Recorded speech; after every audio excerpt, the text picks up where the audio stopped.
Well, hello there. This is Shane from Shane's Reviews, and I hope you're having a great day today. If you're not, smack it in the head, kick it in its teeth, and let's turn it around and make it a good one, right? So we're going to be talking about Outland, which was wrote by Dennis E. Taylor and was narrated by Ray Porter.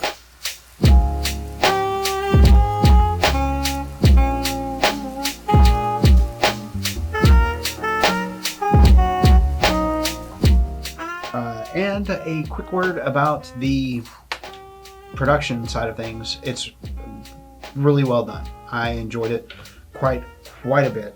And the way that Ray has a way of just the way that his style of narration, I enjoy it. It is it's really good. Now, we've read some Dennis E. Taylor books before in the past, and I saw the reviews on this, and I want to talk about that up front. Some of the reviews for this book are just absolutely horrible. I don't know if people were like associating past works of his or expecting this, that, or the other. And that might be part of it, really, if I'm frank about it. But it seemed like a lot of people were just nitpicking because they felt like the people that were in the book were too intelligent for college students. But please keep in mind that these are advanced college students. They're not just like year one freshmen for the most part. They're people that have been in college and are probably getting their master's or doctoral degrees. Just putting that out there.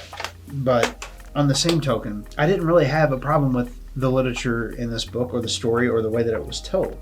It was actually fairly enjoyable and really good. So it's a little bit different than some of the other stuff that I've read from him.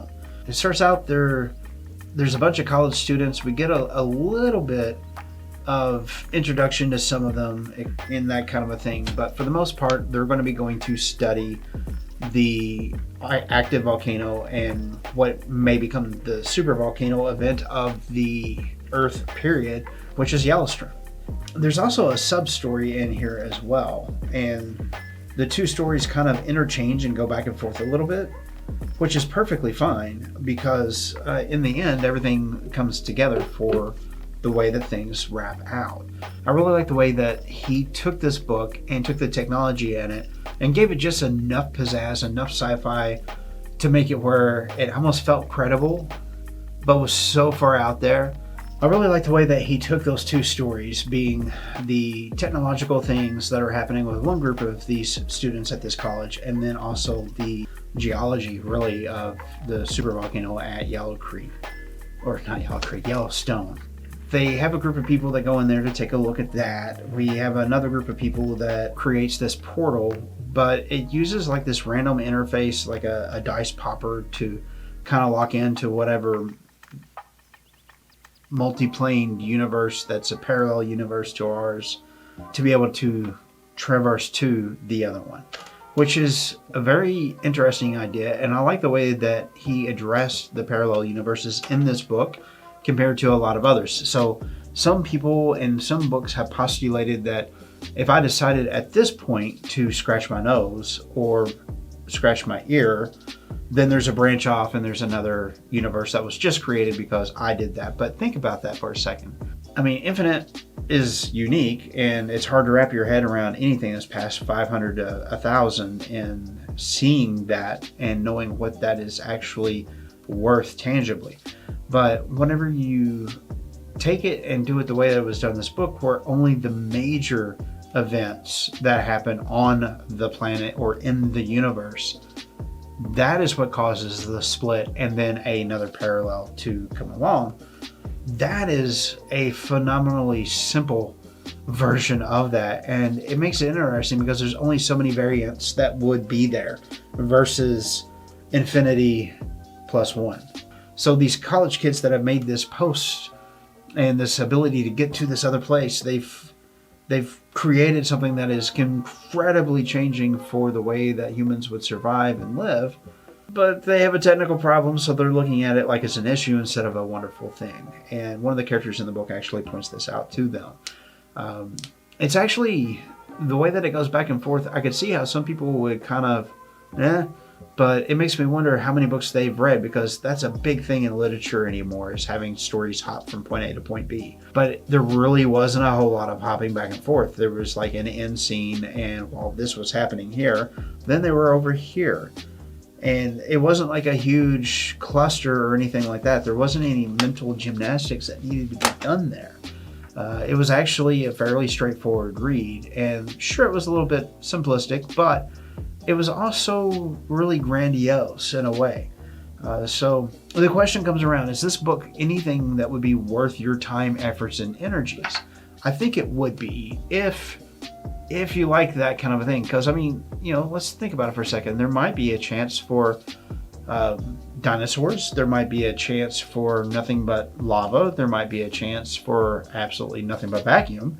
And how would that play into the story of Yellowstone getting ready to blow up? What could be used there? How do those two come together? And it's not a huge intuitive leap there, but it is an interesting one, because what and who would you take with you? That's going to be the question of the week. Who would you take with you if you had that technology and you knew that the entire Earth was pretty well going to be bupkis? If you know, you know. So we'll just put that there. Because it would be Earth, but it would more than likely be Earth without humans. Or it might be Earth with humans that are really super advanced. So with those two postulations, which one would you hope for? And who would you take with you? I'd love to know. You know what to do down there. Just let me know. And more than likely, we'll end up making some shorts. Tomorrow morning, I think I'm going to get caught up on recording those, because it has been a minute. And yes, I know I keep looking that direction whenever I'm talking about that, but that's where the camera is for the shorts. It's over there on the other side of this part of the studio. But there was also a lot of things in there about what they were doing to get the money to be able to build what they needed to build, to do what they needed to do. And it was just kind of neat to see that perspective from those characters' point of views. And the book was a little campy, if I'm honest. There was some of that dialogue that, it kind of made you think of this, that, or the other. It was an okay kind of a campy. It wasn't something where it's like so bad it's good, but it was one of those things where the book knew what it was, and the characters knew who they were. And so because of that, it worked in the way that it did quite well. So it gets my approval. I liked it. I'm pretty sure it's a one-off book, but I enjoyed it. So thank you, sir. Thank you for your efforts in putting that out into the world. I really enjoyed it. Thank you. Thank you. Thank you. With that being said, if you made it this far, you're my hero. Thank you so very much for watching. I very much appreciate it. You know what to do. The little subscribe button that might be hiding out somewhere around here, or maybe over here in the corner or that corner. I don't know. If you find it, nail it for me. Just one good time. Just punch it. Yeah, that'd be awesome. And I'm not sure which one of the videos you'll pick that's coming in, but if you pick that one up there, I will see you in the next video. Bye-bye. Peace.